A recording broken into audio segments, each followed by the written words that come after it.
Hi everyone, it's Michelle from Country Morning Creations, and I am here with a share today of my binder for the last 6 months of 2022. Now, normally I do a binder that's hardbound, it's a hardcover. I get kind of fancy with it. I do some kind of closure with it, and as you can see, it's really thick. I think these binders have a 3 to a 3.5 inch spine on them. So this is basically like a 6 signature journal. But I did get this bundle from Amy over at Flourish May Cottage, and I loved it. And when I saw the fabric and this lace, I knew what I needed to do.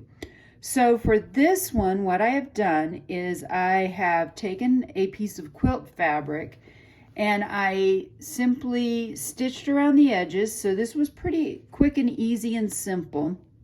Sewed a button to the front, put a bulb pin. This is actually a vintage piece. Let me see if I can get it to flip over here now. This is actually a vintage Denison label that I got from Paper Harbor Co. over there. And this is just a Tim Holtz piece. But I always try to mark on the spine so that as I have them all stuck into the shelf, I can see what year and months they are. I'll just do a real quick show of what my covers and kind of what the themes were. I'm not going to go through every single journal because I do that in each of my videos. And you'll see here also what I have done is, let me do it this way.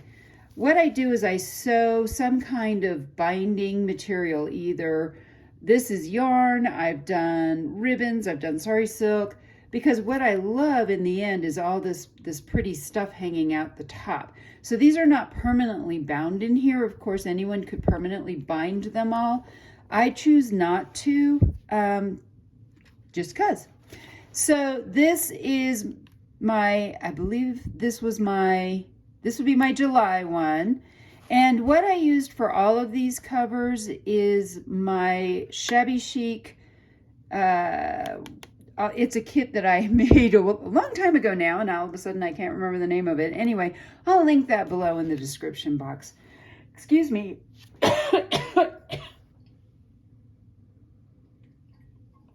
I live in Colorado and it is exceedingly dry in my home because the weather is dropping down to below 0. So the heat has been running constantly. And so, excuse me. Anyway, so all of these covers have come from that collection. And I've done a variety of things. I try to do a cover page, and then every day that I journal, I do different things. And sometimes I'll even decoupage or do things like that on the extra pages that I have. For example, this is also a digital kit in my Etsy shop that is where you print it out on clear sticker paper, and you can make your own faux Scotch tape, old-fashioned Scotch tape. So this was another one that I did. This is a Sam Poole die cut, which I adore. And again, so these stickers were from Planning Janny. These stickers are from Lauren Phelps Design, I think. No. These are Paper Minty Studio. So I used just a variety of them in this one. Again, another cover page. This is part of all that same kit.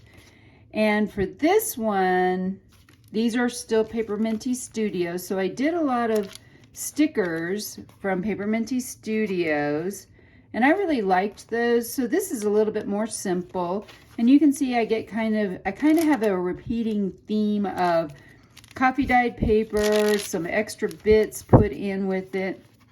And then this is November. Now November is when I started making my own stickers. I kept looking for sticker kits that I liked and I couldn't find any, so I decided I would make my own. So starting in November, I have created a sticker kit every month.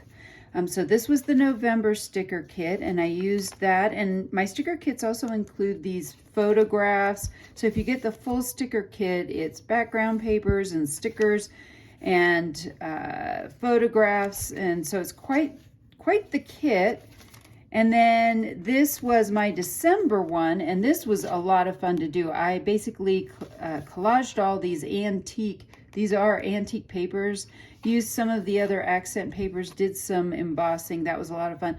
And this time instead of cutting my page edges to make them traveler's notebook size, I tore them, and I adored actually working in this journal. It was a lot of fun. And again, this was my December kit. I have a January kit. My February kit is out as well. So I will have my February journal up later this week because the first is coming upon us quickly.